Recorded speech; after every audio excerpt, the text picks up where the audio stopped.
जयकारा लगाएंगे, क्योंकि कलयुग में भगवान के नाम का ही बहुत बड़ा महत्व है। जिससे पूजन करते ना आए, पाठ करते ना आए, भगवान का भजन करते भी ना आए तो भी कोई बात नहीं, सिर्फ जयकारा लगाते हुए भगवान का नाम लेते हुए यदि आपको बन गया ना, तो कलयुग में आपका सारा काम बन जाएगा। इसलिए जयकारा जोर से बोले, बोलो श्री गौरी शंकर भगवान की। अब लग रहा है कि कुछ लोग बैठे हैं।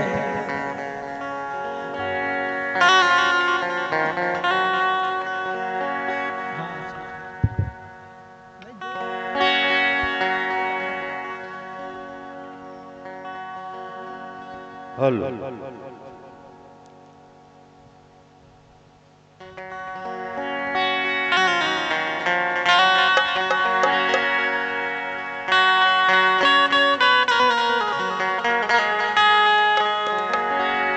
आइए बाबा महाकाल सीमा प्राण कथा और महाकाल के दोनों को नाच लगाते हैं। एक बार सभी जय लगाएंगे। बोलिए बोले नाथ महाराज की जय हो। एक मिनट गोरा पार्वती हर बोला।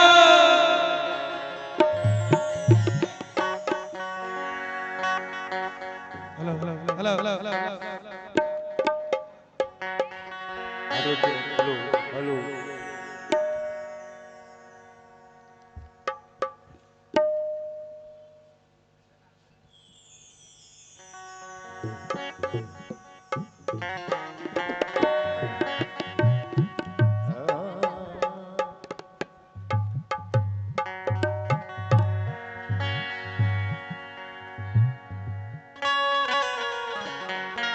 हेलो हेलो हेलो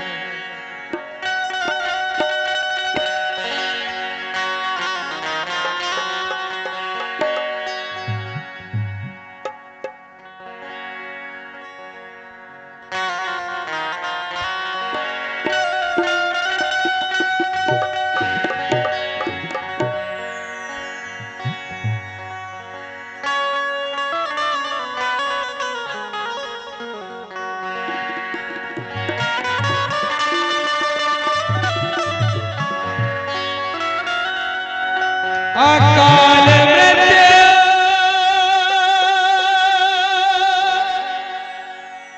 वो मरे जो काम करे चंडाल का और काल उसका काम करे जो भक्त हो महाकाल का। आइए सभी तालियों के साथ महाकाल का छोटा बड़ा अपने हाजिर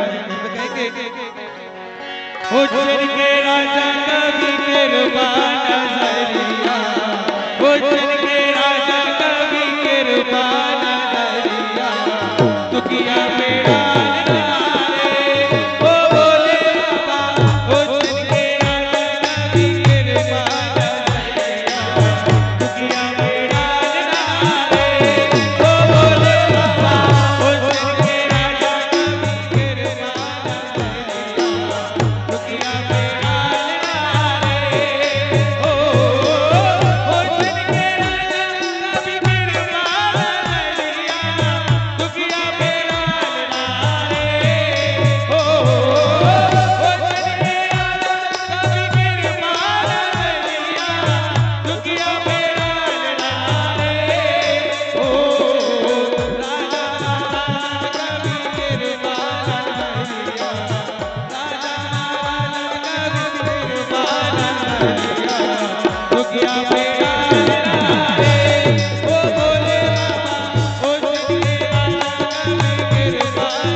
बोलो श्री शिव महापुराण की।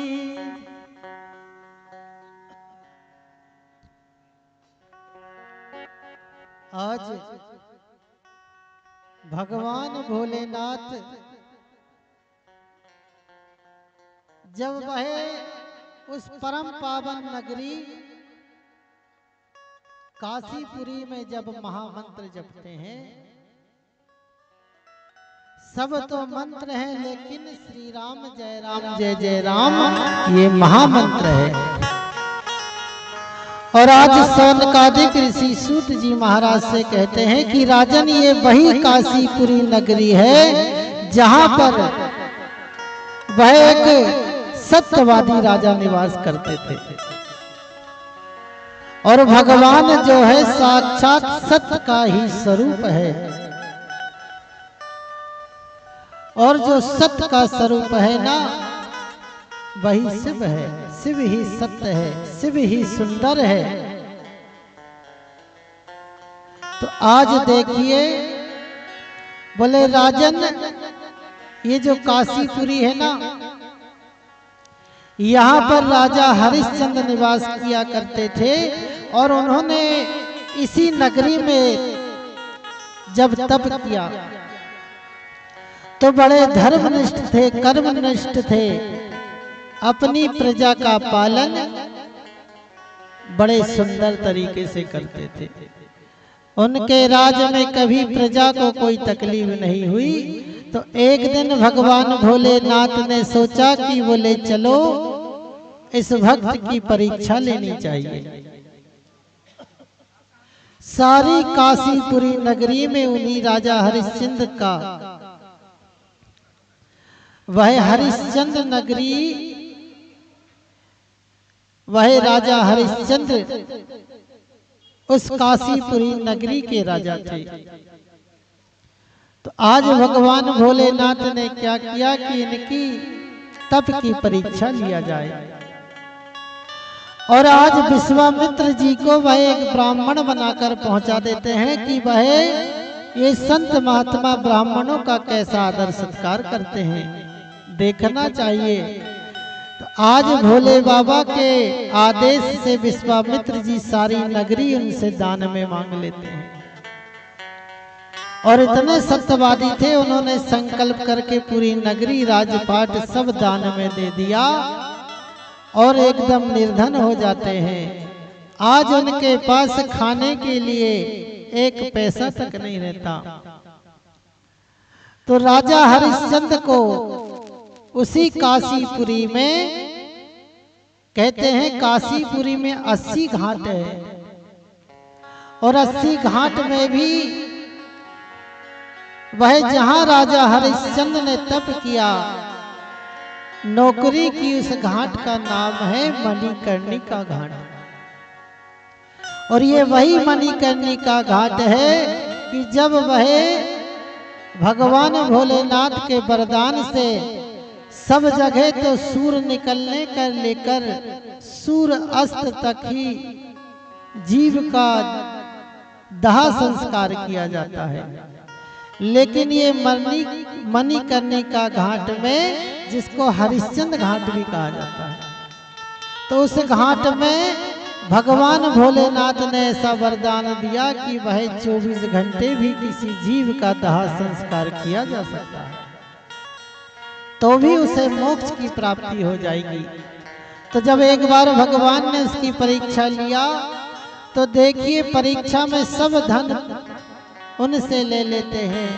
तो आज राजा हरिश्चंद्र को वह शमशान में उसी घाट में नौकरी करनी पड़ती है। और जब नौकरी करते हुए एक समय जब उनके पुत्र की मृत्यु हो जाती है, वह सर्प के डसने से, तो उसी घाट में जब उसे लेकर आया गया, तो राजा हरिश्चंद्र ने वह अपनी पत्नी, जिसका नाम था तारामती, एक तो पुत्र को देखकर इतने दुखी हुए, लेकिन क्या करें, सत्यवादी थे, वह नौकरी करते थे, बिना पैसे किसी को वहां दाह संस्कार नहीं किया जा सकता। तो आज जब 1 रुपए के लिए कहते हैं तो तारामती भिक्षा वृत्ति करके आज हरिश्चंद्र को 1 रुपए लाकर देती है। और देखिए भगवान भोलेनाथ की माया को देखिए, जैसे ही 1 रुपए लेते हैं और दुखी होकर जब राजा हरिश्चंद्र जी अपने पुत्र का दाह संस्कार करते हैं, उसी समय भगवान भूत बावन भोलेनाथ प्रकट हो जाते हैं। बोलो श्री गौरी शंकर भगवान की, काशी विश्वनाथ महाराज की। और आज जब काशी विश्वनाथ जब प्रकट हो जाते हैं तो आज राजा हरिश्चंद्र से कहते हैं कि राजन तुम बड़े सत्यवादी हो, तुमने सत्य का पालन किया है। आज कहते हैं सौनकादिक ऋषियों की सत्य बराबर तप नहीं और झूठ बराबर पाप। जो पूजा पाठ नहीं करता, भक्ति नहीं करता, जो कोई भी ऐसे कर्म नहीं करता, लेकिन अगर वह सत्य का पालन करता है ना, तो उसे उसके ऊपर भगवान की कृपा होती है। और वही राजा हरिश्चंद्र जी आज कहते हैं कि तुम्हारा तीनों लोकों में नाम होगा और आज से सभी लोग तुम्हें सत्यवादी हरिश्चंद्र के नाम से जानेंगे। तो आज भगवान भोलेनाथ की कृपा को देखिए, उनसे कहा कि तुमने यहाँ कठोर तप किया है, आज से इस घाट में तुम्हारे ही नाम से इस घाट को जाना जाएगा, जिसका नाम है मणिकर्णिका और राजा हरिश्चंद्र घाट। तो आप कभी काशी गए होंगे तो आपने देखा होगा,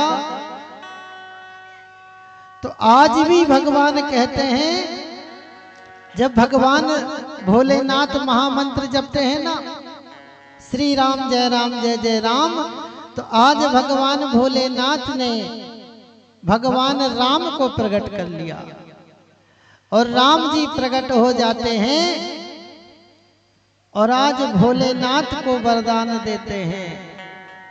तो आज सौनकादिक ऋषि कहते हैं कि ये वही मंत्र है, महामंत्र जो जपत महेशु, काशी मुक्ति देवत उपदेशु। आज वही मंत्र के शक्ति से, आज उन्हीं की भक्ति से आज भोलेनाथ जो है ना, वहां जो भी जीव की मृत्यु हो जाती है तो उसे मोक्ष की प्राप्ति हो जाती है। तो आज भगवान भोलेनाथ से राघवेंद्र सरकार कहते हैं कि बोले बाबा, बोले जो भी जीव यहाँ पर मर जाएगा ना, उसके कान में तुम सिर्फ 2 बार राम राम बोल देना। पूरा मंत्र नहीं भी बोलोगे ना, तो सिर्फ राम राम 2 बार कह देना, तो उसे मैं अपना धाम प्रकट कर दूंगा। बोलो सियावर रामचंद्र की। जैसे ही भाई ये कथा वहां के संत महात्मा ब्राह्मणों ने जब सुना ना, और भगवान भोलेनाथ और राघवेंद्र सरकार के जब दर्शन किए, तो दौड़कर जाकर वह उनके चरणों में लेट जाते हैं। कहते हैं कि महाराज कुछ दया कृपा हम पर भी कीजिए। तो आज भगवान भोलेनाथ कहते हैं कि बोले क्या हो गया? बोले देखो बाबा, बोले यहाँ के जीव को तो आपने मुक्ति दे दी, ये भी कह दिया कि यहाँ मच्छर भी मर जाएगा तो उसका भी कल्याण हो जाएगा, उसके कान में भी कोई राम राम की ध्वनि सुनाई दे देगी। लेकिन बोले देखिए ये सारी सृष्टि आपकी है, ये मृत्यु लोक आपका है, और यहाँ नाना प्रकार के भक्त रहते हैं, नाना प्रकार के कष्ट भोगते हैं, जीवन भर तो कष्ट पाते हैं, और अगर मरने के बाद भी उन्हें शांति ना मिले, उन्हें मुक्ति ना मिले, तो भगवान आपकी दया का इन जीव पर कैसे कृपा होगी। तो आज उन संत महात्मा ब्राह्मणों से भगवान राघवेंद्र सरकार कहते हैं कि तुमने परोपकार की भावना से जो कुछ मांगा है ना, हम तो भगवान से अपने लिए ही मांगते हैं, लेकिन जो दूसरों के लिए मांगता है ना, तो वही संत होता है। तो आज बाबा तुलसी कहते हैं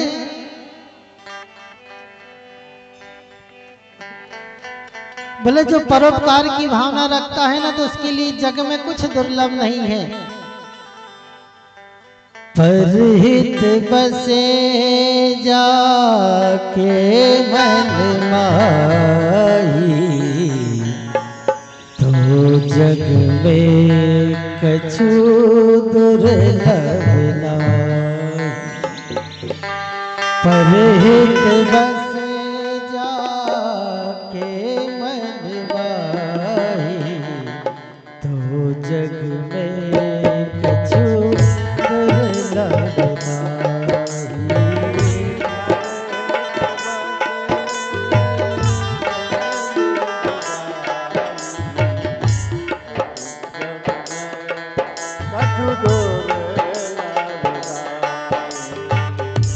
परहित बसे जाके मन माही, तो जग में कछु दुर्लभ नाहि।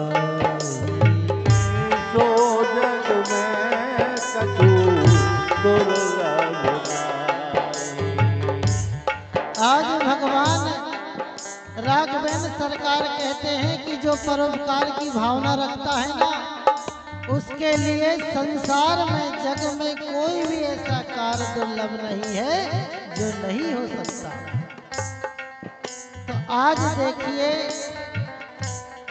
भगवान राघवेंद्र सरकार के चरणों में जैसे ही वहां संत मंडली ब्राह्मण गण लौट जाते हैं ना तो कहते हैं कि बोले देखो तुम चिंता मत करो, बोले यहाँ पर जो मृत्यु को प्राप्त होता है उसका कल्याण के वरदान तो मैंने दिया हूँ, लेकिन संसार में जो कहीं भी अगर किसी जीव की मृत्यु हो जाएगी ना और बोले वह घर से लेकर 4 व्यक्ति उसकी अर्थी को कांधा में रखकर और घर से शमशान तक श्री राम राम नाम सत्य है कहते हुए जब शमशान तक जाएगा ना तो मैं उसे भी अपने परम धाम को प्राप्त करा दूंगा। बोलो सियावर रामचंद्र की जय हो। तो आपने देखा होगा कि वह जैसे ही हम किसी को ले जाते हैं और राम नाम सत्य है, राम नाम सत्य है कहते हैं ना, तो आज भगवान भोलेनाथ ने इस काशीपुरी की महिमा को जब बताया और इधर ब्रह्मा जी कहते हैं कि बोले नारद जैसे ही भगवान ने आज भोलेनाथ ने तप किया और उसी समय भगवान भोलेनाथ का नाम रखा गया सदाशिव और उन्हीं ने अपनी शक्ति को प्रकट किया जिसका नाम था शिवप्रिया। तो आज देखिए जब भगवान भोलेनाथ ने इस सृष्टि का विस्तार करने का मन बनाया ना तो वह भगवान ने दूसरा देवता प्रकट किए जिसका नाम था विष्णु। और आज विष्णु जी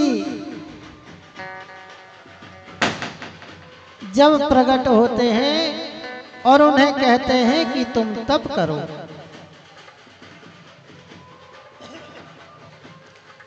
और आज भगवान विष्णु भोलेनाथ के आदेश से वह तप करने लगते हैं, तपस्या करने लगते हैं। और फिर उसी समय भगवान भोलेनाथ ने तीसरे देवता को प्रकट किया जिसका नाम था ब्रह्मा। और भगवान नारायण की नाभि से एक कमल प्रकट होता है, उस कमल की नाल के ऊपर एक पुष्प बना रहता है और इस पुष्प पे वह ब्रह्मा जी प्रकट हो जाते हैं और भगवान भोलेनाथ की वाणी सुनाई देती है कि तप करो तप करो तप करो। और उसी समय आज नारायण तप करने लगते हैं और उनकी तप इतनी कठिन तपस्या करते हैं भगवान भोलेनाथ का इतना तप करने लगते हैं कि उनके तप का इतना प्रभाव पड़ता है कि उनके तप के प्रभाव से वह जल की धारा बहने लगती है और चारों ओर वह जल की धारा बहते बहते वह पूरी पृथ्वी पूरी सृष्टि में जल का विस्तार हो जाता है। और आज जल का विस्तार हो जाता है और चारों ओर जल जल ही जल मग्न हो जाता है। और आज जब ब्रह्मा जी तपस्या करते हैं तो आज ब्रह्मा जी और विष्णु जी जब एक दूसरे को देखते हैं और कहते हैं, आज ब्रह्मा जी विष्णु जी से कहते हैं कि मैं बड़ा हूं और विष्णु जी ब्रह्मा जी से कहते हैं कि मैं बड़ा हूं। जब दोनों का विवाद होने लगता है, बहस छिड़ जाती है, उसी समय भगवान भोलेनाथ का एक ज्योतिर्मय एक लिंग प्रकट होता है। और वह तेजोमय ज्योतिर्लिंग जब प्रकट होता है ना, तो वह ब्रह्मा और विष्णु का झगड़ा जो है उसका तेजोमय से वह ब्रह्मा जी और विष्णु जी एकदम शांत हो जाते हैं और आज विचार करने लगते हैं कि बोले ये क्या है, ये किसकी शक्ति प्रकट हुई है, इसका विचार करना चाहिए। तो वह आज भोलेनाथ का ज्योतिर्मय जब प्रकट हुआ तो आज विष्णु जी कहते हैं कि बोले देखो, बोले मैं नीचे की तरफ जाता हूँ बारहा का रूप लेकर पता करने के लिए और तुम वह ऊपर जाकर पता करो, और जो इसको पता लगा लेगा ना तो वही बड़ा कहलाएगा। तो आज विष्णु जी उनकी शर्त को मान लेते हैं और जो कर्म योगी होते हैं, जो धर्म योगी होते हैं, वह नीचे जाकर देखा, कुछ दूर ढूंढा, लेकिन जब उसका पता नहीं लगा पाए छोर का, तो भगवान आकर तपस्या करने लगते हैं, तप करने लगते हैं। और ब्रह्मा जी भी जब ऊपर जाते हैं और देखे कि इसका तो छोर ही नहीं है, पाताल से लेकर आकाश तक, आज वह तीनों लोकों में जब इसका छोर नहीं मिलता ना, तो जब देखते हैं और उसी समय उन्हें केतकी का फूल मिल जाता है, तो ब्रह्मा जी परेशान रहते हैं। तो वह कहता है कि क्या समस्या है। बोले देखो,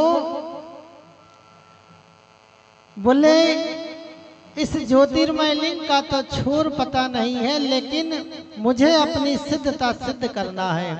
तो वह फूल कहता है कोई बात नहीं, हम तुम्हारा साथ दे देंगे, चलो हम गवाही दे देते हैं।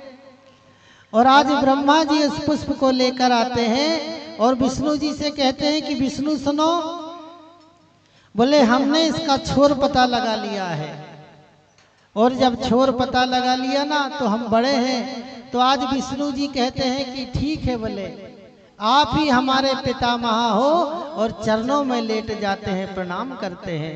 उसी समय जब ब्रह्मा जी असत्य का भाषण करते हैं ना, तो जो कोई झूठ बोलता है ना, तो भगवान उससे रुष्ट हो जाते हैं।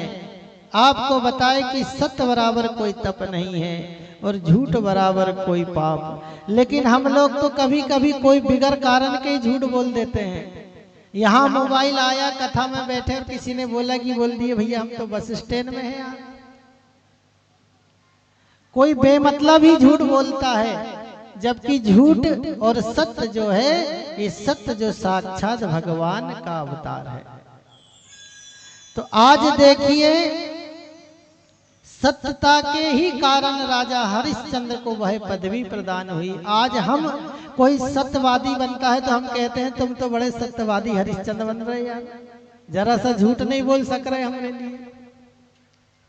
तो आज जब वह केतकी का फूल भी गवाही दे देता है, तो उसी समय भगवान भोलेनाथ रुद्र अवतार ले लेते हैं और वह क्रोधित हो जाते हैं और कहते हैं कि बोले ब्रह्मा, तुमने मेरे भक्त को परेशान किया है, तुमने झूठ बोला है।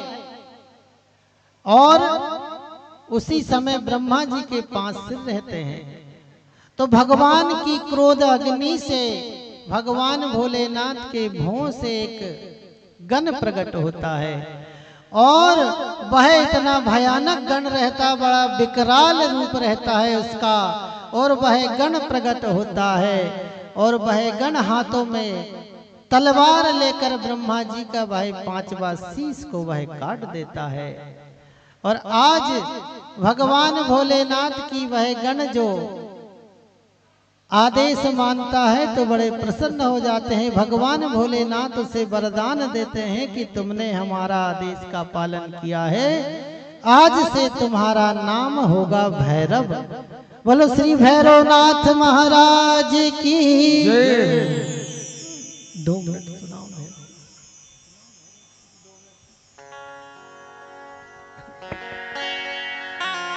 आज भगवान भैरवनाथ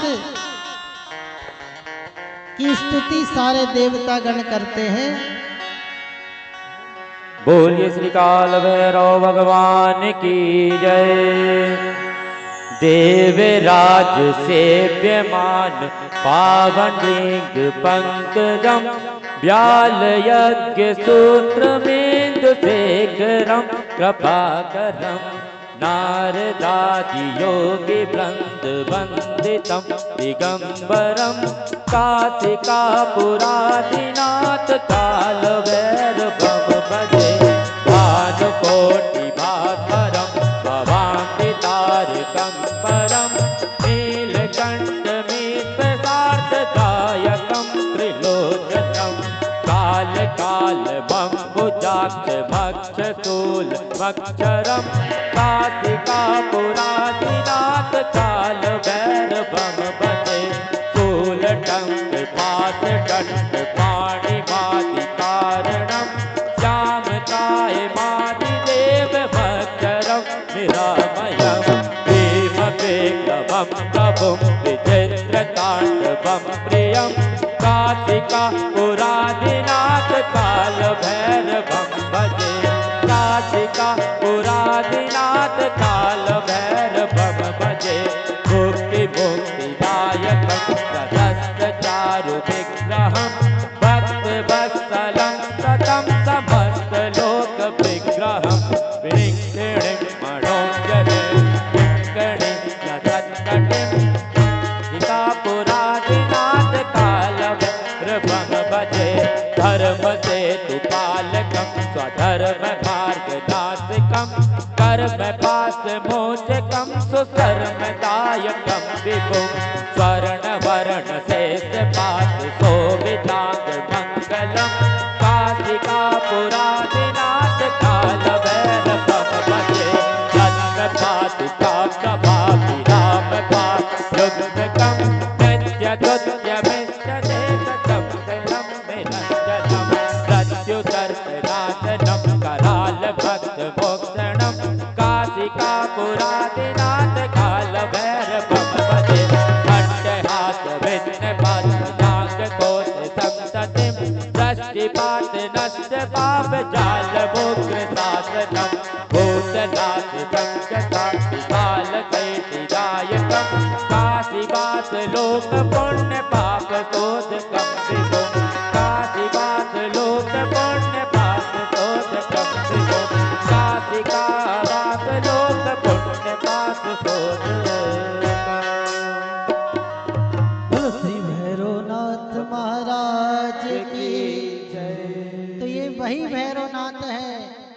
आज भगवान भोलेनाथ ने इन भैरवनाथ को काशी का कोतवाल बनाया है और इन्हें वरदान दिया है कि हे भैरव, जब तक बोले तुम्हारी पूजा करके तुमसे आज्ञा लेकर कोई नहीं आएगा, मैं अपनी पूजा स्वीकार नहीं करूंगा।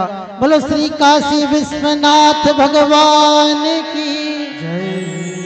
तो आज सौनकादिक ऋषि सूत जी महाराज से कहते हैं कि बोले राजन, जब ब्रह्मा जी ने असत्य कहा तो उनका एक शीश काट दिया और कहा कि ब्रह्मा, तुम्हारा मृत्यु लोक जो तुम बनाओगे ना, उसमें तुम्हारा कहीं मंदिर नहीं बनेगा। तुम्हारे कलयुग के प्राणी तुम्हारी कोई पूजा नहीं करेगा। तो आज और बोले केतकी तूने बोले असत्य में इसका साथ दिया है। कहते हैं ना कि गेहूं के साथ घुन भी पिस जाता है। तो बोले तूने इनका साथ दिया है तो बोले देख, बोले तुझे भी मैं शराप देता हूं कि बोले तेरी कोई देवी देवता संत को ये तेरा पुष्प काम नहीं आएगा, तेरा फूल को कोई उपयोग नहीं करेगा, और जैसे कोई उपयोग भी कर देगा तो उसका बना बनाया काम सारा बिगड़ जाएगा। तो आज ब्रह्मा जी और वह केतकी का पुष्प भगवान के चरणों में लेट जाता है। और आज देखिए भगवान भोलेनाथ कहते हैं कि बोले जब श्राप दिया तो ब्रह्मा जी और वह पुष्प जब लेट जाता है बार बार स्तुति करने लगते हैं। भोलेनाथ से कहते हैं कि हे भोलेनाथ, आप तो कालों के महाकाल हैं, दयालु से भी दया करने वाले दयावान हैं। हे दीनानाथ भक्त वत्सल भगवान, आपके जैसा दयालु कोई नहीं है। हे भोलेनाथ हम पर दया कीजिए। आप जानते हैं भोलेनाथ को कहते हैं कि प्रभु आप तो इतने दयालु हैं कि बोले जब एक चोर आपके ऊपर चढ़कर घंटी चुरा रहा था तो आपने बोले उसे भी अपना दर्शन देकर उसे कल्याण कर दिया, और वह भी आपके गुणगान को गाने लगता है। बोले आप ऐसे गुणगान ऐसे भक्त वत्सल भगवान हैं। तो आज ब्रह्मा जी अपने मुख से भोलेनाथ कहे वही भक्ति बड़ी दयालुता की बात कहते हैं और कहते हैं कि प्रभु आज बोले हम पर दया करो। बोले हम आपकी शरण में आए हैं प्रभु। तो भगवान भोलेनाथ कहते हैं सुन लो मेरे भोले भोले, आज आया हूँ तेरे दर पे मैं। सुन लो मेरे भोले भोले, आज आया हूँ तेरे दर पे मैं। आज आया हूँ तेरे दर पे। सुन लो मेरे भोले भोले, आज आया हूँ तेरे दर पे मैं। सुन लो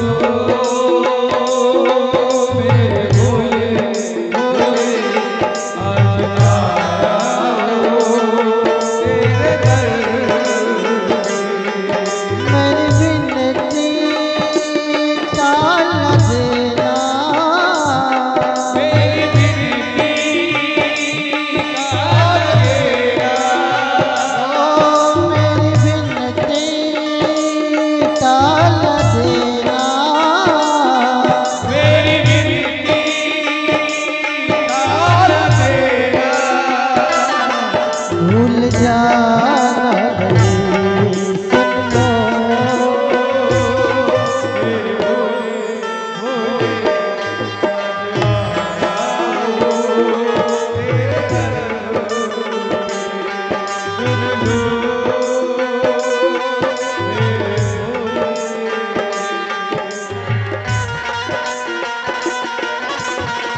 सारी दुनिया ने पूजा है तुमको, सारी दुनिया ने पूजा है तुमको, सारी दुनिया ने पूजा है तुमको, सारी दुनिया ने पूजा है तुमको। मेरी सेवा में आया हूँ भगवन, मेरी सेवा में आया हूँ भगवन। सारी दुनिया ने पूजा है तुमको, मेरी सेवा में आया हूँ भगवन। मेरी सेवा में आया हूँ भगवन। सारे भक्तों की बिगड़ी बनाते हो तुम, सारे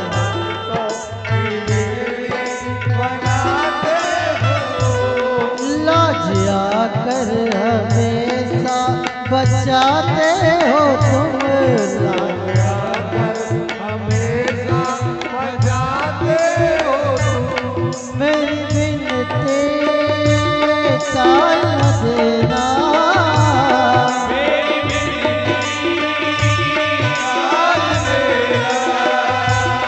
भूल जाना नहीं सुन लो,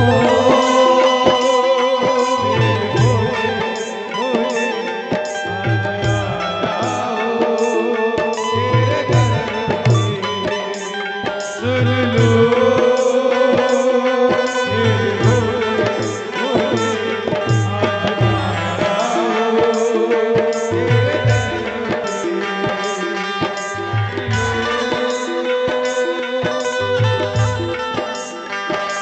आज ब्रह्मा जी नारद जी से कहते हैं कि नारद, मेरे भोले बाबा इतने दयालु हैं कि जब मुझसे अपराध बन गया ना, मुझसे भयंकर पाप हो गया, जब मैंने असत्य का साथ दिया, तो बोले मेरे मन में भी ऐसी असंख्य कामनाएं जाग रही थी, मन में शांति नहीं मिल रही थी।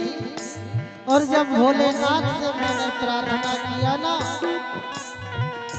मैं तो हर जन्म में भोलेनाथ का वह चरणों का दास बना रहता हूँ। ये मैंने भगवान भोलेनाथ को जब याद दिलाया, हूँ मुद्दत से तेरा सवाली हो,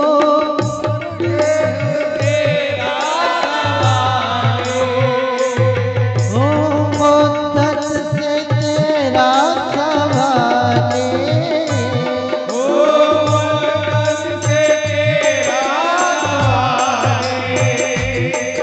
आज मुझको न लौटा न खाली,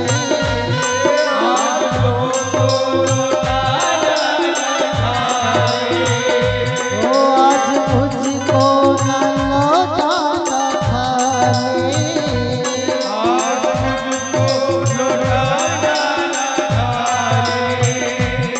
तेरे दर पे जो आता हो जाता निहाल, तेरे दर पे जो आता हो जाता निहाल, तेरी आंखों के आगे है सब मेरा हाल, तेरी आंखों के आगे है सब मेरा हाल। आज ब्रह्मा जी कहते हैं कि प्रभु कोई कुछ करने वाला नहीं, जो कुछ होता है आप ही करने वाले हो, आप ही कराने वाले हो, और आप ही सुख देने वाले हो, और आप ही दुख का हरण करने वाले हो। आपकी आंखों के सामने मेरा सब हाल है, तेरी आंखों के आगे सब मेरा हाल,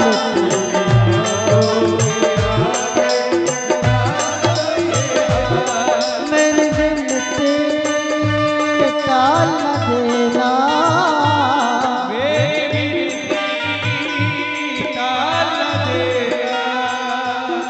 भूल जाना नहीं सुन लो,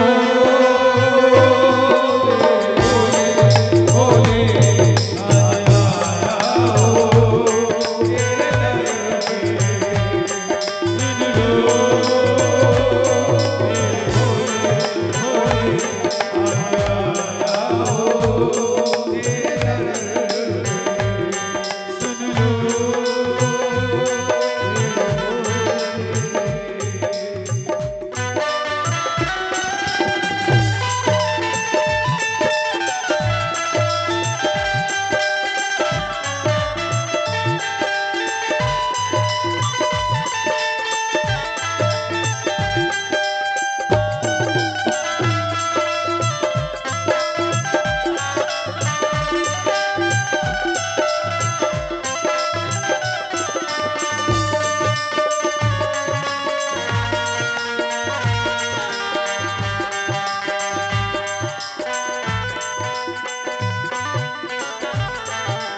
तो आवाज ही नहीं आ रही, मन में ही जयकारा लगा दे रहे।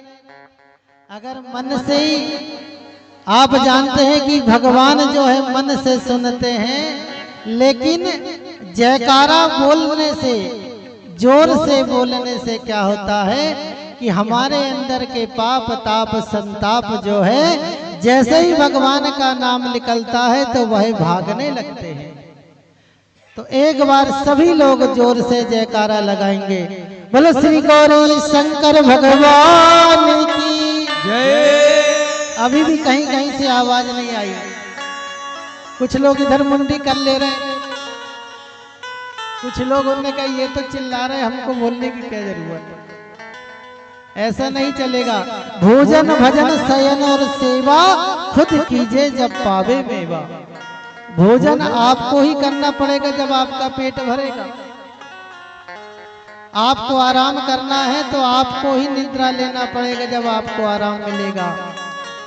और सेवा और पूजन जब आपको खुद करना पड़ेगा तब उसका फल आपको प्राप्त होगा। तो इसलिए एक बार और जोर से बोलिए श्री गौरी शंकर भगवान की जय हो। हाँ, अरे हमारे कानों तक आवाज भले ही ना आए कोई बात नहीं, हम तो मन की बात समझ लेते, लेकिन भोले बाबा के कानों तक तो आवाज जाना चाहिए कि नहीं, जाना चाहिए ना।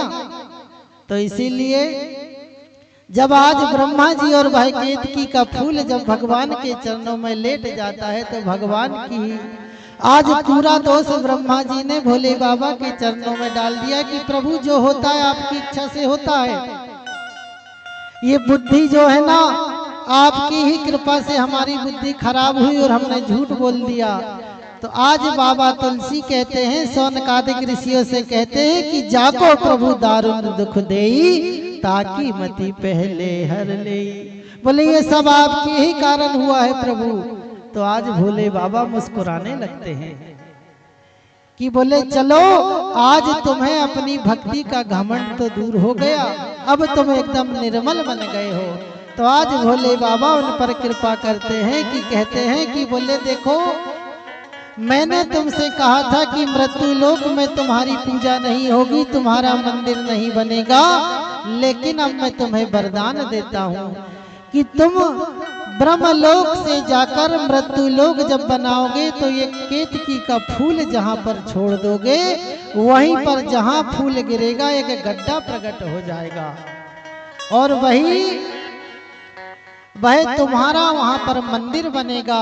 और फूल छोड़ने के कारण जब उस जगह पे मंदिर बनेगा तो उसी के नाम से तुम्हारा मंदिर होगा और जो कहलाएगा पुष्कर राज।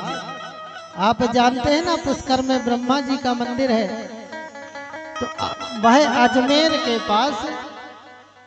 और बोले देखो, जब कोई धार्मिक अनुष्ठान होगा, यज्ञ होगा, भागवत होगी, कोई जप होगा, तो उसमें तुम्हारा कोई मंडल कोई स्थान नहीं रहेगा, लेकिन तुम्हारा एक स्थान रहेगा जो ब्रह्म कलश के रूप में, ब्राह्मण के रूप में तुम्हारी पूजन होगी। तो आज भोलेनाथ का वरदान लेकर ब्रह्मा जी तो खुश हो जाते हैं, लेकिन केतकी के मन में दुख रहता है। तो आज जब केतकी को भी भगवान भोलेनाथ वरदान देते हैं, कहते हैं कि सुनो केतकी, तुमने झूठ बोला लेकिन क्षमा मांग लिया। जो गलती करने के बाद पश्चाताप कर लेता है तो भगवान उसके ऊपर कृपा कर देते हैं। तो आज भगवान भोलेनाथ कहते हैं कि तुम्हें कोई देवी देवता पुष्प के रूप में तो स्वीकार नहीं करेंगे, लेकिन केवड़ा तुम्हारा जो इत्र बनेगा ना, आज मैं तुम्हें वरदान देता हूँ कि जब तक तुम्हारा इत्र सुगंधित द्रव्य, हम जो इत्र चढ़ाते हैं ना, बोले जब तक बोले तुम्हारा इत्र किसी देवता के ऊपर नहीं चढ़ेगा तो कोई पूजन स्वीकार नहीं करेगा। तो आज केतकी का पुष्प भी प्रसन्न हो जाता है। बोलो श्री गौरी शंकर भगवान की जय। तो आज देखिए भगवान भोलेनाथ की दया देखिए।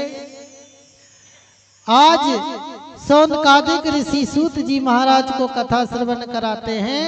और इधर ब्रह्मा जी नारद जी से कहते हैं कि भगवान भोलेनाथ ने हमें तीनों देवताओं को प्रकट किया और 3 देवी को प्रकट किया। जो शिव प्रिया थी उनसे लक्ष्मी जी सरस्वती जी हुई और विष्णु जी को भगवान ने कहा कि तुम पालन करोगे और तुम सृष्टि का विस्तार करोगे। तो आज ब्रह्मा जी ने जड़ चेतन सब की उत्पत्ति की और ब्रह्मा जी ने लाल चंदन पीला चंदन इनकी उत्पत्ति की। ब्रह्मा विष्णु महेश के तीनों शक्ति से वह बेलपत्र उत्पन्न हुआ। और आज देखिए जब ब्रह्मा जी कहते हैं कि भगवान भोलेनाथ की दया हुई, उनका आदेश हुआ, तो मैंने मनु और शत्रुपा के रूप में 2 पुत्र उत्पन्न किए, आधे शरीर से पुरुष और आधे शरीर से स्त्री। और मनु महाराज नाम रखने के कारण मनुष्य और 2 मनुष्य जोड़ा उत्पन्न किए और उनसे शतरूपा और प्रियव्रत नाम, वह मनु शतरूपा 2, उनसे 2 सृष्टि हुई। एक प्रियव्रत और उत्तानुपात 2 पुत्र हुए और 3 कन्या हुई, आकुति, देवहूति और प्रसूति। आकुति का विवाह प्रजापति रुचि के साथ, देवहूति का विवाह करदम जी के साथ और प्रजापति दक्ष को ब्याही गई छोटी कन्या। इस प्रकार उनका विवाह हुआ और आज दक्ष से सबसे मनु शत्रुपा ने कहा, ब्रह्मा जी ने आदेश दिया कि तुम सृष्टि का विस्तार करो। तो आज ब्रह्मा जी ने अपने पुत्रों से कहा, मनु शत्रुपा ने कहा, तो आज राजा दक्ष के जो 60,000 कन्या होती है, तो वह कन्या दक्ष ने अपनी कन्या का विवाह 10 कन्याओं का विवाह धर्म के साथ, 27 का विवाह चंद्रमा के साथ, 13 कन्याओं का विवाह कश्यप जी के साथ, 4 श्रेष्ठ रूप वाले ताक्ष मुनि अरिष्ट नेमि को 2 भृगु अंगिरा ऐसे ऋषि महात्मा के साथ, और सबसे छोटी बेटी सती जो पुत्री होती है। तो आज देवतागण ऋषि महात्मा कहते हैं कि बोले दक्ष तुम्हारा कल्याण नहीं होगा। तो आज वह दक्ष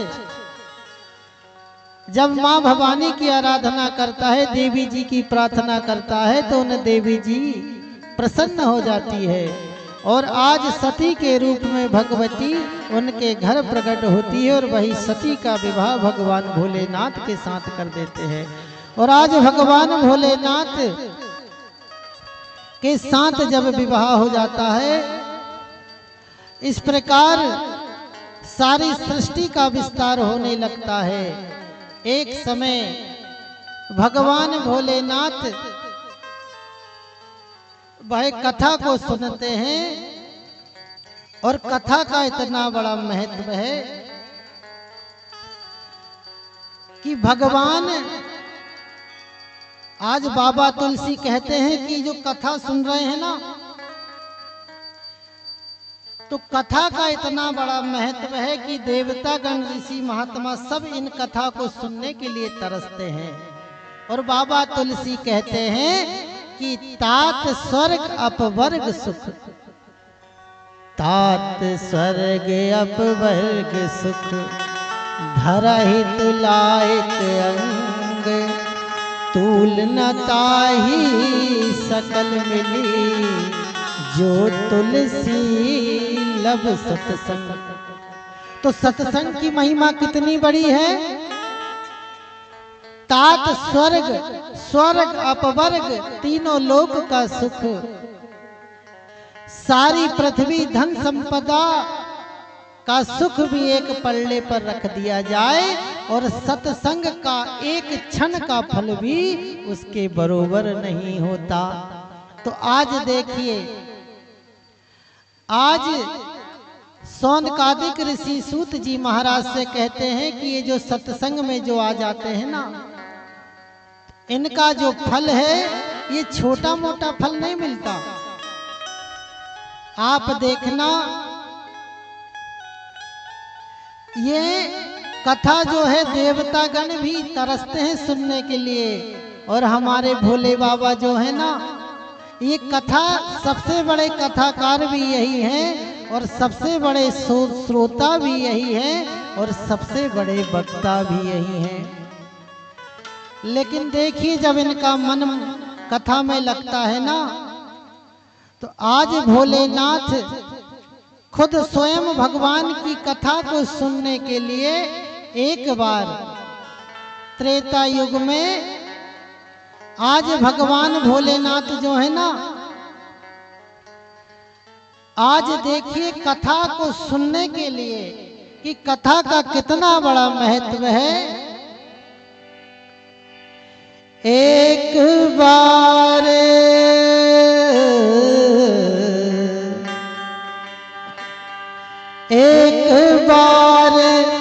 त्रेता युग माही शंभु गए गुंबज सिपाही, राम सिया राम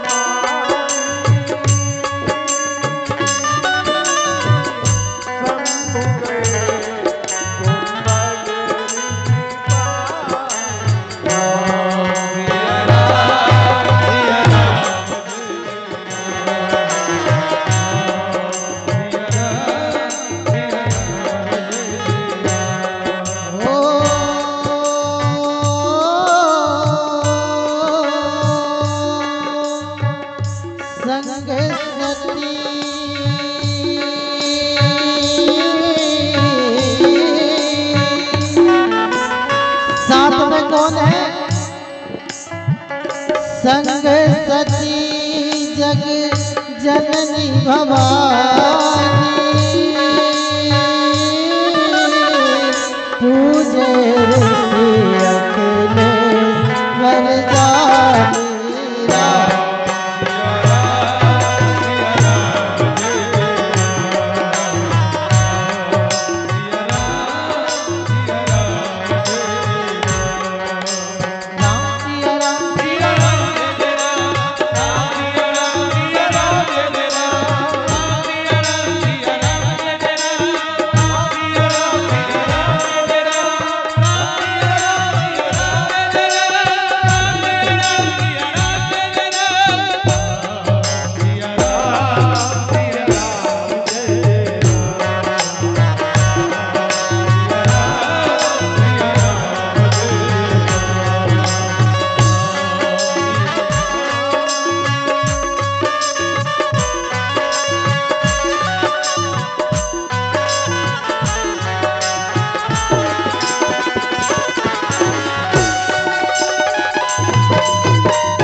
श्रवण करने के लिए जाते हैं ना, आज जैसे ही भगवान भोलेनाथ कथा श्रवण पान करते हैं तो महात्मा इनका बड़ा आदर सत्कार करते हैं और भगवान भोलेनाथ की सेवा करते हैं।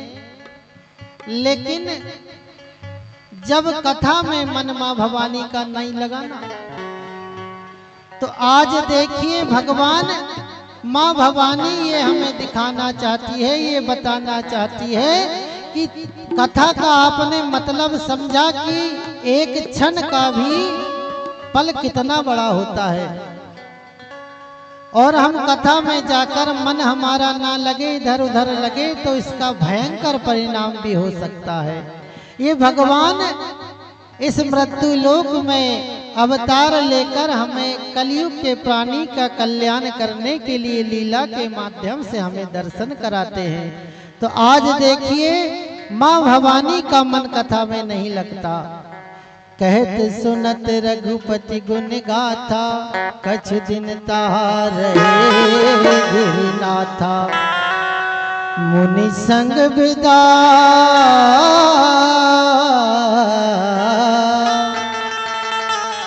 मुनि संग विदा मांग त्रिपुरारी।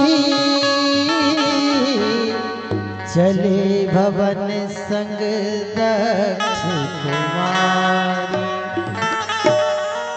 अब देखिए यहाँ बाबा तुलसी ने संबोधन ही बदल दिया। जैसे ही भगवान की कथा में माँ जानती है ना, वो भवानी जाती है, तो आज बाबा तुलसी कहते हैं कि एक बार त्रेता जुग माही, शंभु गए कुंभज सिपाही। संग सती जगजननी भवानी, पूजे ऋषि अखिलेश्वर जानी। साथ में कौन है? जग की जननी है, जगदम्बा है, भवानी मैया है। और जैसे ही भगवान की कथा में मन नहीं लगता, ध्यान नहीं लगता, तो आज क्या कहती हैं कि ये वही दक्ष की पुत्री है जो दक्ष घमंडी है। आज ब्रह्मा जी ने सारे देवताओं का एक अध्यक्ष बना देते हैं दक्ष, कि आज पूरे धर्म कर्म का तुम्हें स्वामी बना देते हैं। तो वह कहते हैं कि उन्हीं की पुत्री है। और जब कथा श्रवण करते हुए जैसे ही जब भगवान सती जी, भोलेनाथ जी जब जाने लगते हैं, तो रास्ते में जिन भगवान राघवेंद्र सरकार की कथा को उन्होंने सुना ना, श्रवण किया, तो क्या देखते हैं कि भगवान राघवेंद्र सरकार और लक्ष्मण जी भाई माँ जानकी को खोजते हुए नर लीला करने के लिए, जो नारद जी ने जिन्हें श्राप दिया था ना, तो आज वही विष्णु, वही परमात्मा, मेरे नारायण आज नर लीला करने के लिए दशरथ जी के पुत्र बनकर भगवान राघवेंद्र सरकार आज वन वन भटकते हैं। और दूर से ही भगवान भोलेनाथ ने उन्हें देख लिया और प्रणाम कर लेते हैं। तो आज माँ भवानी कहती है कि आप प्रणाम किसको कर रहे हैं?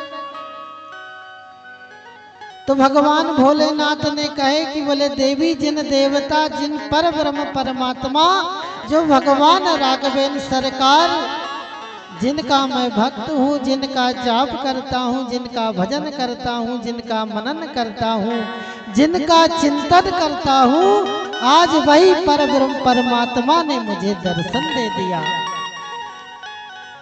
तो आज माँ सती कहती है कि बोले वो आपके स्वामी हैं?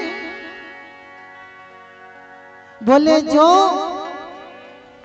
तो भाई भगवान राघवेंद्र सरकार लीला करते हैं, तो लीला जब करते हैं तो भगवान भोलेनाथ कहते हैं कि बोले मेरे प्रभु लीला कर रहे हैं। तो आज दूर से ही प्रणाम कर लेते हैं, लेकिन माँ भवानी मानती नहीं है, जानती नहीं है कि ये वही प्रभु है जिनका ध्यान मेरे स्वामी करते हैं। बोले ये हो ही नहीं सकता। बोले क्यों? मन में विचार करती है। भगवान भोलेनाथ सत्य का अवतार हैं, लेकिन उनकी बात को, उनकी वाणी को नहीं मानती है। क्यों? क्योंकि जब वो देखते हैं ना कि भगवान राघवेंद्र सरकार भाई माँ जानकी को खोजते हुए जाते हैं, कहते हैं हे खग मृग मधुकर श्रेणी, हे खग मृग मधुकर श्रेणी, तुम देखी बजने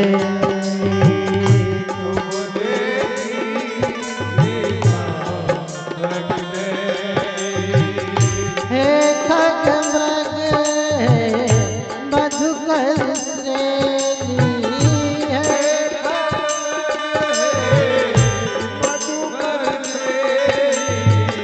तुम देखी सीता मृग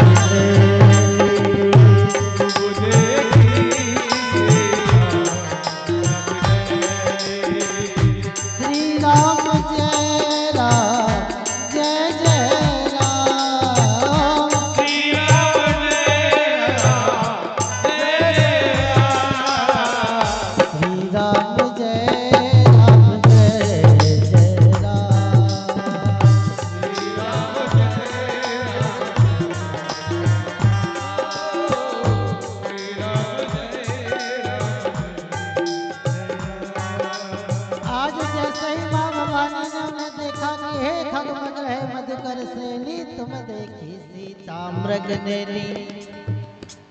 और जब माँ भवानी को विश्वास नहीं हुआ तो भगवान भोलेनाथ ने कहा कि देवी तुम बोले ये राम, बोले प्रभु मुझे तो नहीं लगता। बोले ये कौन से राम है? आप कह रहे थे कि बोले मैं उन राघवेंद्र सरकार का ध्यान करता हूँ जो निराकार है, साकार है। और आप कहते हैं कि बोले जिनने दुनिया बनाया ये वही राम है, मेरे राम ने दुनिया बनाई है। और आप कहते हैं कि ये वही राम है जो सारे जीव के घट घट में बैठा है। और आप कहते हैं कि यही राम का सारे संसार में पसारा है। और कभी कहते हैं कि मेरे राम दशरथ का बेटा है। तो कहते हैं कि ये कौन से राम है? कहते हैं प्रभु कि एक राम दशरथ कर बेटा, एक राम घट घट में बैठा, एक राम का सकल पसारा और एक राम है जग से न्यारा। तो आज जब भगवान भोलेनाथ कहते हैं कि ये वही राम घट घट में बैठा, वही राम दशरथ कर बेटा, वही राम का सकल पसारा और वही राम है सबसे न्यारा। माँ जानकी लेकिन माँ सती जो है विश्वास नहीं करती। तो आज देखिए भगवान भोलेनाथ कहते हैं कि जाओ पता लगा के आ जाओ। तो आज माँ भवानी जो है ना परीक्षा लेने के लिए भगवान के आगे आगे चलने लगती है। तो जब आगे आगे चलने लगती है ना तो भगवान राघवेंद्र सरकार देखते नहीं, इधर मुंह कर लेते हैं। लेकिन लक्ष्मण जी कहते हैं कि भैया भैया देखो माँ जानकी माँ। लेकिन भगवान राघवेंद्र सरकार ध्यान नहीं देते। तो माँ सती क्या करती है कि एकदम सामने आकर चलने लगती है। और जैसे ही अपना मुखमंडल घुमाती है तो भगवान राघवेंद्र सरकार उन्हें प्रणाम करने लगते हैं, हाथ जोड़ने लगते हैं। कहते हैं कि बोले माँ आप अकेली कहाँ फिर रही हैं? कहाँ है बृहस्पति, कहाँ है भोले बाबा? और आज जैसे ही वह माँ जानकी का रूप धारण करने के बाद भी भगवान राघवेंद्र सरकार ने पहचान लिया तो वह मान जाती है कि ये वही राम है। और आज तो जब मन में दुख हो जाता है और वो दुखी मन से जब भोलेनाथ के पास जाती है ना तो एकदम भोलेनाथ के पास जाती नहीं। तो आज लक्ष्मण जी भगवान राघवेंद्र सरकार से पूछते हैं कि भैया आपने कैसे जाना कि ये माँ सती है? तो आज ब्रह्मा जी नारद जी से कहते हैं कि बोले नारद, बोले जब माँ सती ने जानकी मैया का रूप बनाया ना तो वह आगे आगे चलने लगती है। और मेरी जानकी मैया का ऐसा प्रभाव था कि वो कभी प्रभु के आगे नहीं चलती थी, हमेशा पीछे चलती थी। और वो भी कैसे? प्रभु पद रेख बिच सीता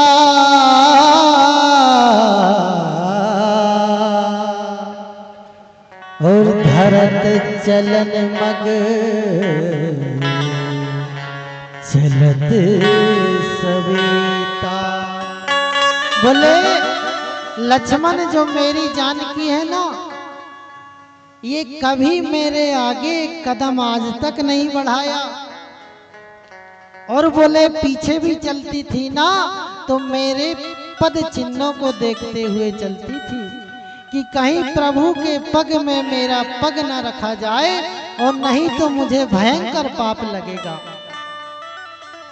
तो आज जैसे ही माँ सती भोलेनाथ की बात को नहीं मानती है और आज भोलेनाथ से कहती है कि बोले मैंने जान लिया आपकी बात। भोलेनाथ ने जैसे ही ध्यान धर कर देखा और उसी समय भोले बाबा पूरी बात को जान जाते हैं और सती ने जो कहा उसे मान जाते हैं, कहते हैं कि देवी ठीक है। अब भोले बाबा ने कहा कि सत्य कहूंगा तो इसे बुरा लगेगा, और आज भगवान भोलेनाथ ने मन से उनका परित्याग कर दिया। आज समझ जाते हैं भोले बाबा कि उन्होंने मां जानकी का भेष धर लिया है। अब जो सखी सन करही प्रीति होहे जग में बड़ी अनीति। बोले अब इनके साथ प्रीति करने का कोई मतलब नहीं है, मुझे पाप लगेगा। तो आज भोलेनाथ ने जैसे ही मां जानकी को देखा कि उनका रूप बना ली है, आज भगवान भोलेनाथ कहते हैं कि होई है वही जो राम रचि राखा और को कई तर्क बढ़ा वही शाखा। बोले अब तर्क और वितर्क करने का कोई मतलब नहीं है कि वही होगा जो भगवान राघवेंद्र सरकार चाहते हैं कि मेरे राम जी की ऐसी ही इच्छा होगी, हो सकता है।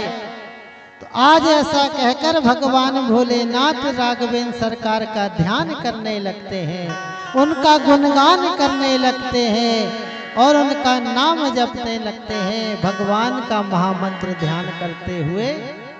और आज देखिए जैसे ही राघवेंद्र सरकार का ध्यान किए कि जैसी राम जी की इच्छा, और उसी समय आज राजा दक्ष ने अपने कनखल देश में एक विशाल यज्ञ का आयोजन किया, लेकिन सारे देवी देवताओं को बुलाया, सबको बुलाया, लेकिन भगवान भूत भावन भोलेनाथ को नहीं बुलाया। तो आज देखिए जब जो किसी को नहीं बुलाता, किसी के यहाँ निमंत्रण नहीं आता, तो बड़े फिक्र से कहते हैं कि बोले क्यों भैया वहां पार्टी में चल रहा है क्या? पता है कि इनको नहीं बुलाए, लेकिन बार बार पूछते, बोले क्यों तुमको नहीं बुलाए? तुम तो बड़े प्रिय हो, बड़े साथ में घूमते हो, तुमसे रोज जयराम जी की होती और तुमको ही भूल गए मोहल्ले के आदमी होके। तो आदमी बोले हम तो जा रहे यार, हम तो इतने दूर रहते, हमको तो कार्ड मिल गया, तुमको नहीं मिला। तो कई लोगों की आदत रहती वही बात करते हैं। जब सबको पता चल गया कि भोले बाबा को निमंत्रण नहीं मिला, सती को निमंत्रण नहीं मिला, तो पूरी बहनें जो उनकी थी ना, सब कैलाश पर्वत से ही जाती है। और एक ने तो चलते चलते बोल ही दिया कि बोले क्यों बहन तुम नहीं चल रही क्या? बोले कहाँ? बोले पिताजी के यहाँ बहुत यज्ञ हो रहा है, इतना विशाल यज्ञ हो रहा, तुमको नहीं बुलाए क्या? उसी समय सती का मन दुखी हो जाता है और आज विचार करती है कि कोई बात नहीं, पिताजी मुझे बहुत प्रेम करते हैं, लेकिन हो सकता जल्दी में भूल गए हो। उनकी 60 कन्या है, और जब कोई बड़ा अनुष्ठान करता है, कोई भागवत करता है, कोई यज्ञ करता है, तो उसका मन जो है पूरे धार्मिक अनुष्ठान में रहता है, किस किस को बुलाए भूल जाते हैं। और कभी कभी ऐसा होता है कि खास व्यक्ति ही भूल जाते हैं। तो सती सोचती है कि कोई बात नहीं, पिताजी का घर है, जाना चाहिए। लेकिन आपको पता है जब विवाह होता है तो उसमें एक वचन ये भी लिया जाता है कि तुम बिना बुलाए, बिना हमारी आज्ञा के कभी पिता के घर में नहीं जाओगे। और उसी समय सती मैया को वो वचन भी याद आ जाता है जो फेरे के बाद लिया जाता है। तो आज भगवान भोलेनाथ से माँ सती कहती है कि बोले देखो स्वामी, आपको पता है कभी कभी तो ऐसा होता है कि जब कोई मायके में, माताएं के मायके में कोई विशाल आयोजन हो या कुछ गाड़ी कोई ले आए या कभी घर में लड़ाई हो जाए तो माताएं लोग गुस्से में कहती कि बोले तुम्हारे यहाँ तो बोले एक ही गाड़ी है, हमारे मायके में तो 4-4 गाड़ी है, ट्रक भी है, सब कुछ है, तुम हमको क्या बता रहे हैं। मायके की बात माताएं लोग ज्यादा करके डरा देती, कभी कोई कुछ बात करे तो। आज देखो लेकिन सती मैया अपने मायके की बड़ाई नहीं कर रही, आज भोलेनाथ से कहती है कि बोले स्वामी पता है आपको, बोले आपके ससुराल में बोले कितना विशाल यज्ञ का आयोजन हो रहा, बोले आपको पता भी है। तो बोले देवी जानती हूँ, बोले देवी मैं सब कुछ जानता हूँ लेकिन हमें जाना नहीं है। बोले क्यों? बोले हमें निमंत्रण नहीं मिला। तो बोले क्या बात है, वो तो आपको बड़ा प्रेम करते हैं, यदि चले जाएंगे पूजन पाठ में यज्ञ अनुष्ठान में बुलाने की जरूरत थोड़ी पड़ती है। तो जब बार बार सती मैया कहने लगी तो आज देखिए भगवान भोलेनाथ जो है आज अपने उस विवाद के बारे में मां भवानी को बता ही देते हैं कि बोले देखो देवी, बोले एक बार जब यज्ञ अनुष्ठान था तो बोले तुम्हारे पिताजी और हमारे बीच में एक विवाद हो जाता है। क्या कि बोले जैसे ही तुम्हारे पिताजी आते हैं ना तो सारे देवतागण ऋषि महात्मा खड़े होकर प्रणाम करते हैं और मैंने प्रणाम किया उन्हें, भगवान नारायण का ध्यान करते हुए मन से उन्हें प्रणाम किया, लेकिन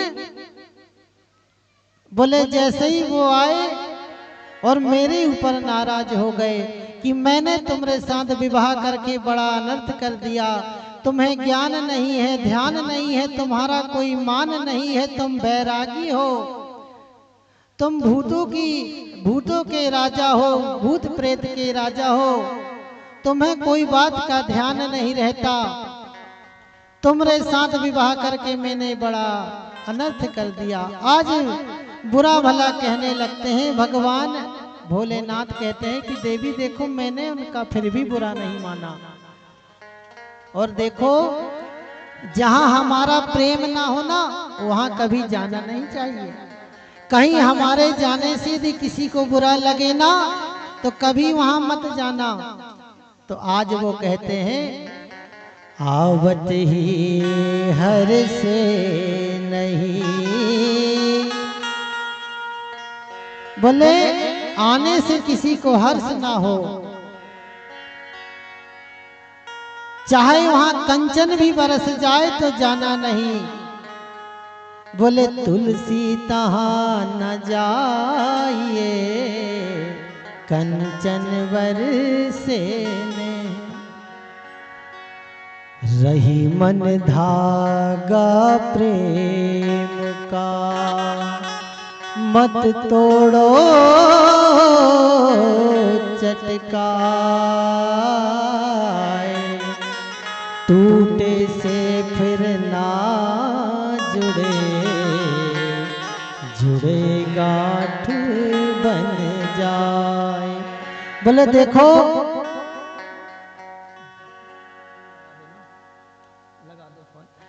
कि बोले देखो जहां जाने से प्रेम हमारा प्रेम बनता है वहीं जाना चाहिए, जहां उन्हें तकलीफ हो वहां कभी नहीं जाना चाहिए।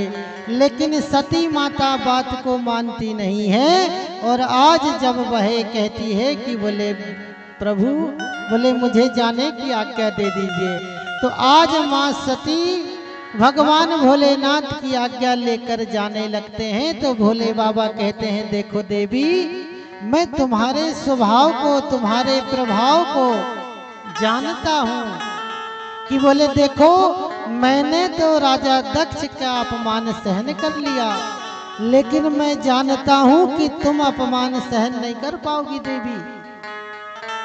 बोले तुम वहां मत जाओ, लेकिन आज वह सती मैया जानती नहीं है, भोले बाबा की बात को मानती नहीं है और वह उस यज्ञ में चली जाती है। और जैसे ही वह यज्ञ में मंडप में जाने लगती है तो आज राजा दक्ष ने सबको समझा दिया था कि कोई भी शंकर से सती से कोई बात नहीं करेगा अगर आप भी जाएं तो आज जैसे ही सती मैया जाती है तो सब लोग देखकर हंसते हैं, बहन देखकर मुस्कुराती है, सादर मिलती है माता और भगनी मिले बहुत मुस्कुराता। आज बहन उनको देखकर मुस्कुराने लगती है। और आज देखिए सती मैया आज अपनी माँ भवानी माता से गले लगकर ऐसा विलाप करने लगती है, रोने लगती है कि माँ तूने हमें क्यों निमंत्रण नहीं भेजा। और आज जब रुष्ट होकर सती मैया आज क्रोधित होकर जब वह उस भयंकर यज्ञ कुंड यज्ञ मंडप में पहुंच जाती है, अपना विकराल रूप ले लेती है, आंखें लाल लाल हो जाती है, सारे बाल मां जानकी के खुलने लगते हैं, पूरे हाथों के रोम एक एक रोम खड़े हो जाते हैं, वह पूरा शरीर धर धर कांपने लगता है, मानो कि वह पृथ्वी हिलने लगी हो, पृथ्वी डोलने लगी हो। ऐसे भयंकर रूप धारण करके मां जानकी जब पहुंचने लगती है और उस राजा दक्ष के पास पहुंचती है, उस यज्ञ मंडप में पहुंच जाती है और दक्ष से कहती है कि अरे दुष्ट दक्ष, तुझे भगवान भोलेनाथ की कृपा से इतनी बड़ी पदवी प्राप्त हुई है, इतना मान मिला, इतना प्रतिष्ठा मिली, और वह तुझे उन भूत भावन का ध्यान नहीं आया जिनकी कृपा से त्रिलोक धनी होता है, पूरा विश्व जिन त्रिभुवन स्वामी का ध्यान करता है, भजन करता है, उनका मान करता है, और तूने उन्हीं भूत भावन भोलेनाथ का अपमान कर दिया। वह विश्व के स्वामी हैं, विश्वनाथ।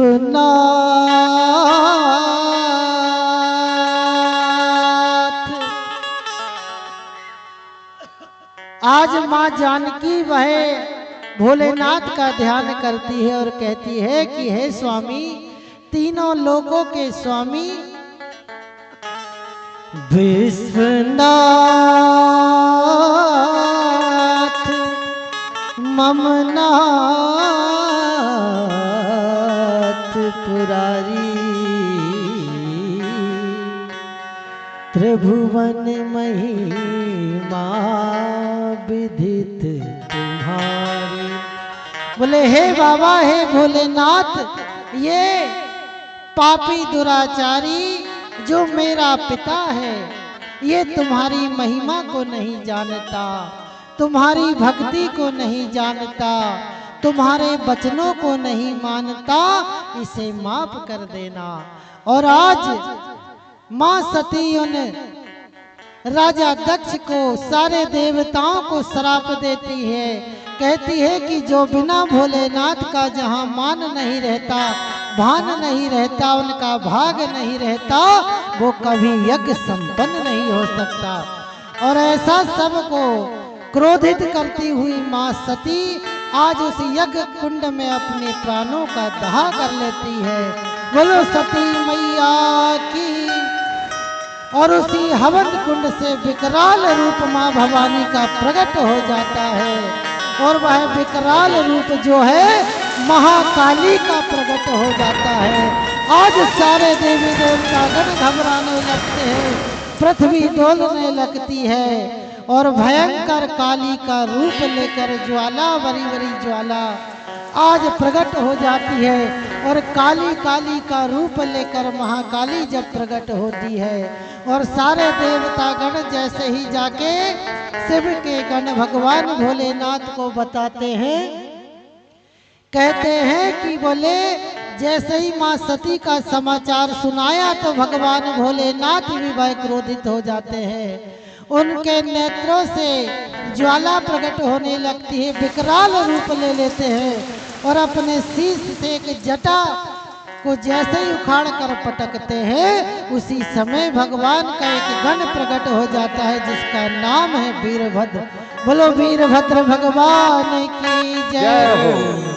काली माँ काली का रूप लेकर प्रकट हो जाती है। काली काली बोलिए काली मैया की।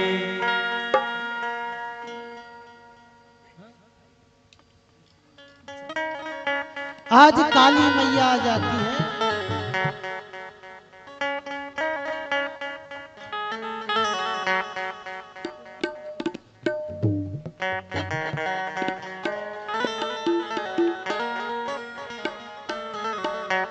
आज काली मैया और वीरभद्र भगवान उस दक्ष के यज्ञ को विध्वंस करने के लिए जैसे ही वह यज्ञ मंडप में पहुंच जाते हैं। थोड़ा सा रास्ता दे दीजिए। हेलो, वो भैया जिधर से बैठे हैं थोड़ा इधर खसक जाए, हमारी माता बहन। आप सभी माँ काली के दर्शन कर रहे हैं, थोड़ा आगे आगे हो जाए। महाकाली के दर्शन करिए।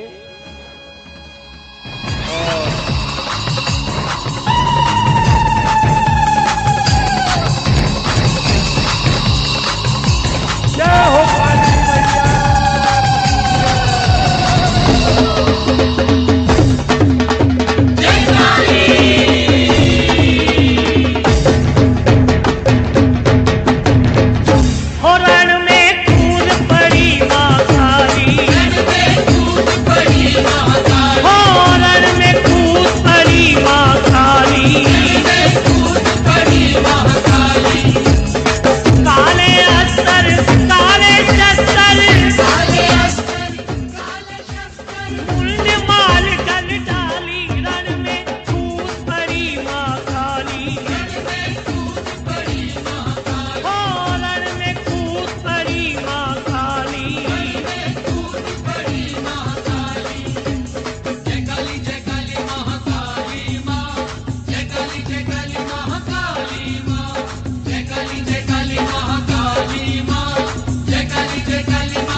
जय हो।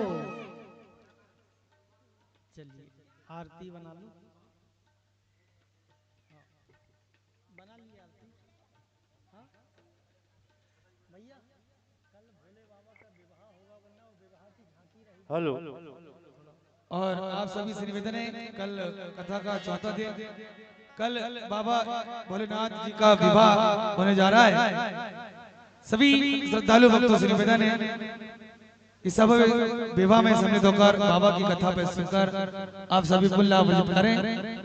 और विशेष झांकी बाबा भोलेनाथ की, जैसे कि आप देख रहे हैं आज मां काली की झांकी, कल बाबा का विवाह, बाबा भोलेनाथ की बारात की झांकी, विवाह की झांकी आप सभी यहाँ से देखेंगे। कल सभी भक्तों से निवेदन है कि समय पर आप सभी यहाँ पहुंचे और पुण्य लाभ करें। जय श्री राम।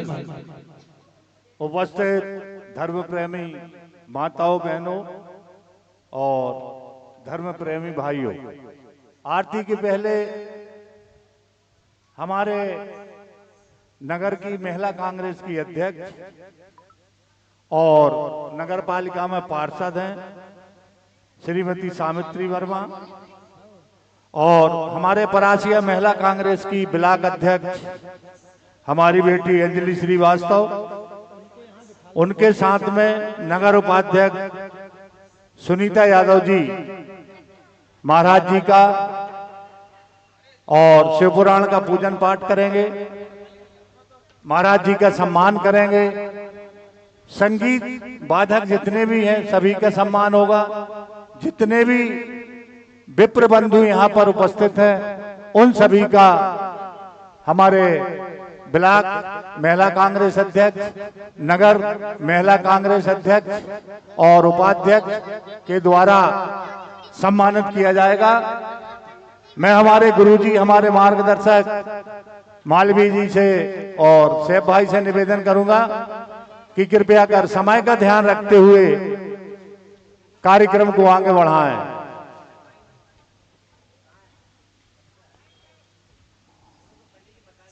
हाँ,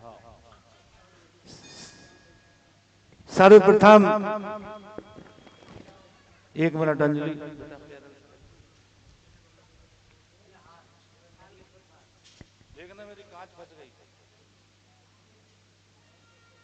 सर्वप्रथम व्यास जी का तिलक लगाकर तिलक कीजिए। सावित्री मैडम और सभी लोग तिलक करिए कथावाचक शास्त्री जी का। इसके बाद साल श्रीफल से महाराज जी का स्वागत हो रहा है। आप सभी उपस्थित माताओं बहनों से निवेदन है कृपया कर ताली बजाकर आप सभी महिलाएं पुरुष पंडित नरेश जी। इसके बाद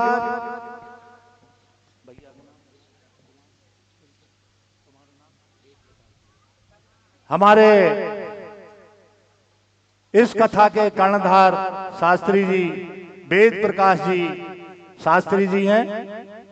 सुनीता यादव मैडम से निवेदन है कि बाजू में खड़े हैं, इनका भी तिलक लगाकर इनका भी स्वागत करें। अंजलि बेटा। इसके बाद एक और हमारे मामा श्री हैं भांजे, आइए आप स्टेज पर जाइए। सुनीता, इनका भी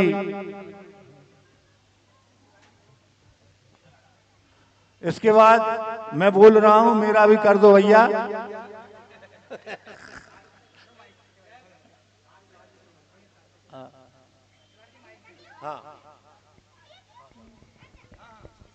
हमारे रामनारायण तिवारी जी जो यहाँ से मंच का संचालन कर रहे हैं, मैं हमारी टीम से निवेदन करूंगा कि आप तिवारी जी का भी स्वागत करें और एक बार जोरदार तालियां रामनारायण तिवारी जी के लिए बजाएं। काफी अच्छा संचालन आप यहाँ कर रहे हैं और आगे की कार्रवाई के लिए मैं पुनः माइक आपको देता हूँ। मैं तीनों देवियों से निवेदन करूंगा कि जिनके बल पर संगीत साधक मां सरस्वती जी का विशेष आशीर्वाद प्राप्त होते हैं, उनका भी स्वागत किया जाए। सबसे पहले हमारे बेंजू वादक हैं श्री लोकेश देहरिया जी, और हमारे रम्मू बाबा तो जगत जाहर पुरानी तलवार है। रम्मू बाबा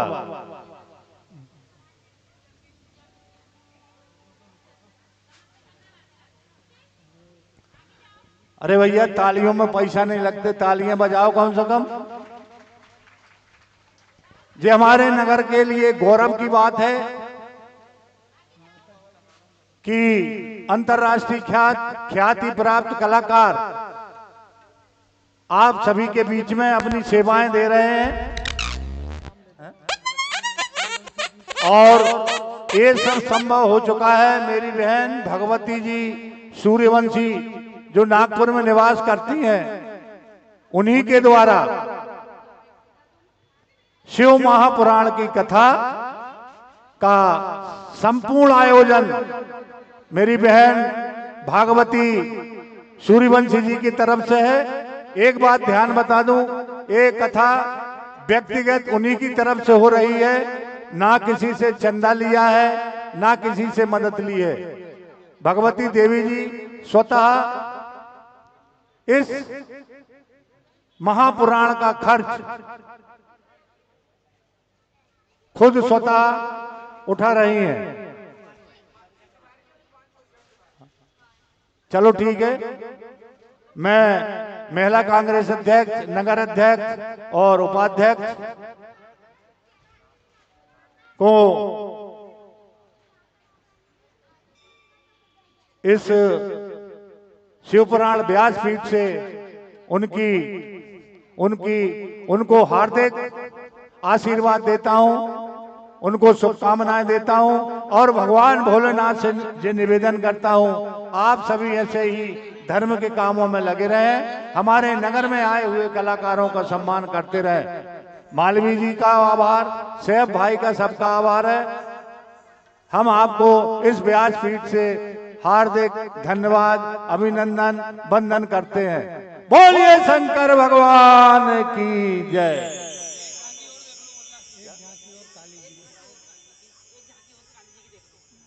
अभी विश्वस्त सूत्रों से ज्ञात हुआ है कि एक झांकी और है काली जी की, अभी आप दर्शन कर आरती के पहले।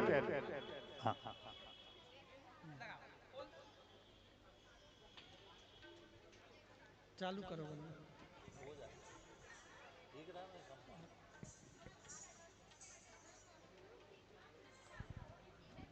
जगदम्बा काली से निवेदन करता हूं कि आप समय का ध्यान रखें। मां काली के चरणों में नमन और निवेदन करता हूं। श्रृंगार वाली महाकाली का रूप निराला है, श्रृंगार वाली महाकाली का रूप निराला है। लाल कंगना लाल चुनरिया चोला काला है, लाल कंगना लाल चुनरिया चोला काला है। श्रृंगार वाली महाकाली का रूप निराला है, श्रृंगार वाली महाकाली का रूप निराला है।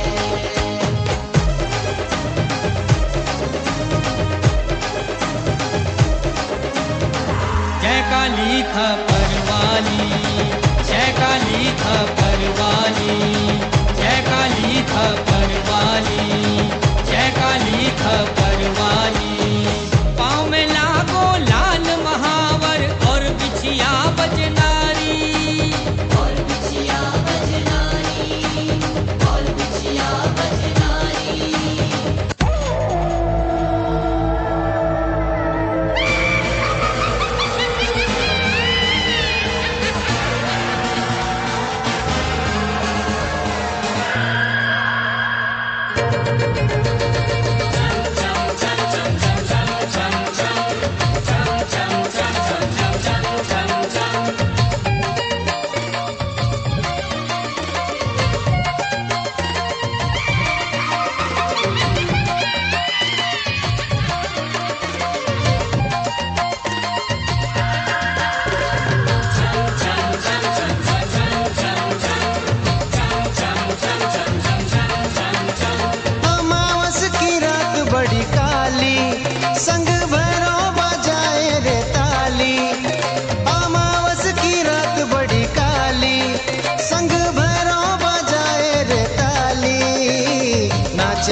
काली।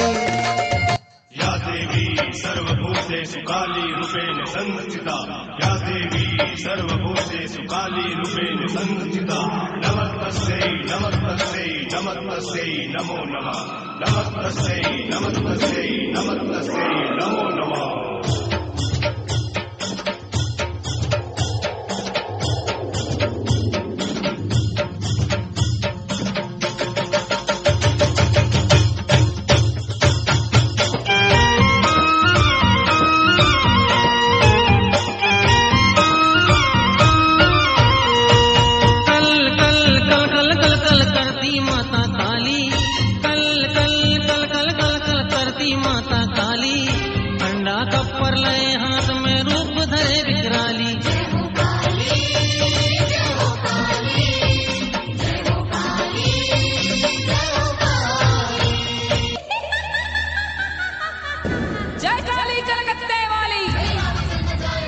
जय काली कलकत्ते वाली।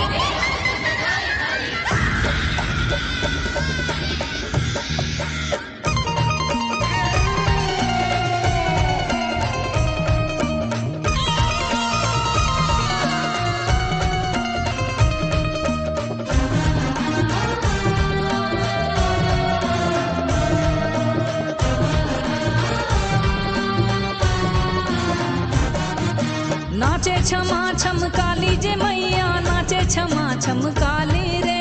नाचे छमा छम काली जे मैया, नाचे छमा छम काली रे। पिए लहू की प्याली जे मैया, पिए लहू की प्याली रे। पिए लहू की प्याली जे मैया, पिए लहू की प्याली रे। पिए लहू की प्याली जे मैया, पिए लहू की प्याली रे। नाचे छमा छम काली जे मैया, नाचे छमा छम काली रे। पिए लहू की प्याली जे मैया, पिए लहू की प्याली रे। लहू की प्याली जे मैया, पिए लहू की प्याली रे।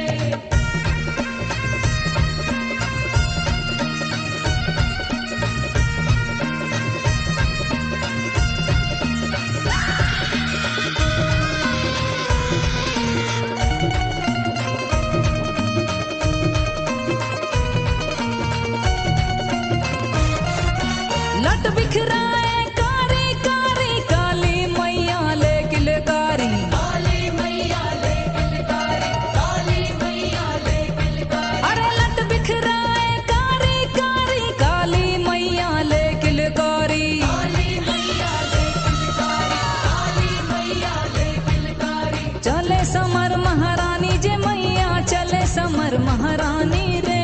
चले समर महारानी जे मैया, चले समर महारानी रे। पिए लहू की प्याली जे मैया, पिए लहू की प्याली रे। पिए लहू की प्याली जे मैया, पिए लहू की प्याली रे।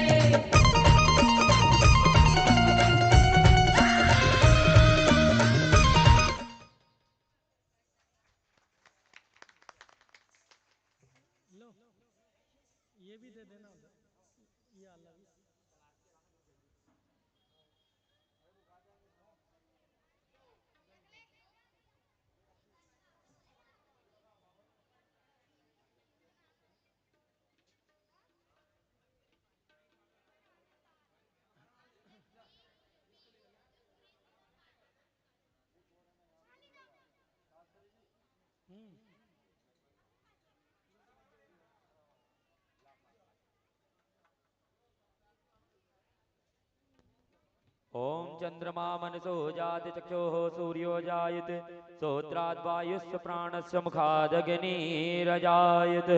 ओम जय तुम देवी चामुंडे, जय भूतार्तिहारिणी, जय सर्वगते देवी कालरात्रि नमोस्तुते। गंगा तरंग रमणीय जटा कलापम, गौरी निरंतर विभूषित वाम भागम। नारायण प्रिय मदंग मदापहारम, वाराणसी पुरपतिं भज विश्वनाथम। ओम दीप ज्योति परब्रह्म, दीप ज्योतिर्जनार्दन, दीपो हरत मे पापम, दीप देव नमस्ते। बोलिए श्री गौरी शंकर भगवान की जय। श्री शिव महापुराण की जय।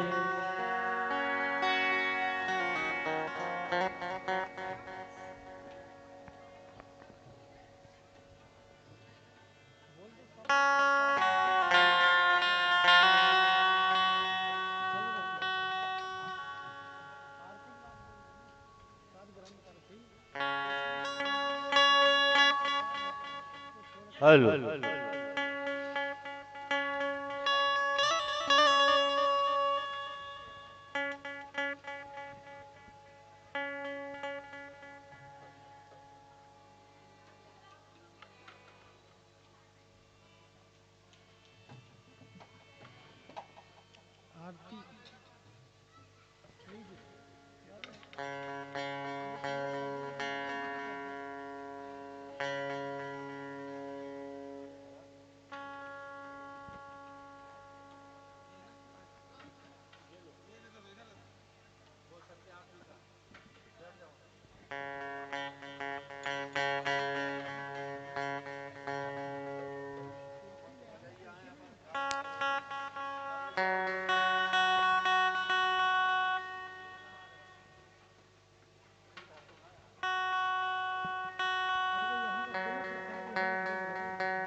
हेलो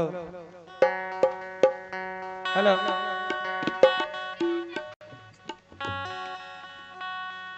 चाटी बड़ा देना ढोलक इसको बना दो।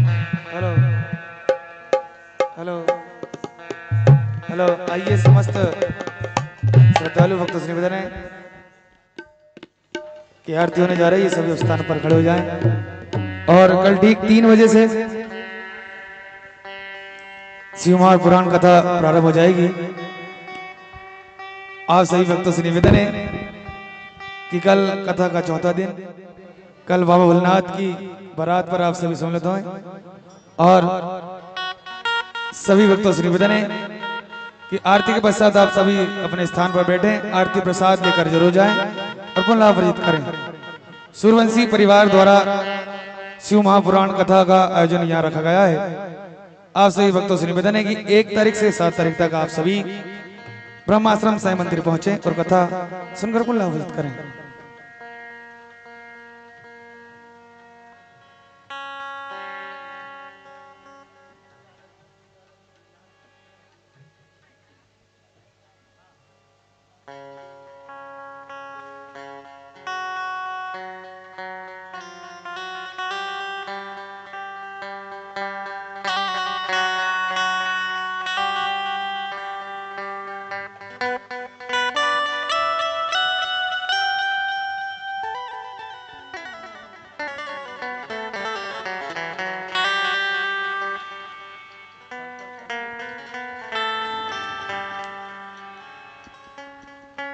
Hello hello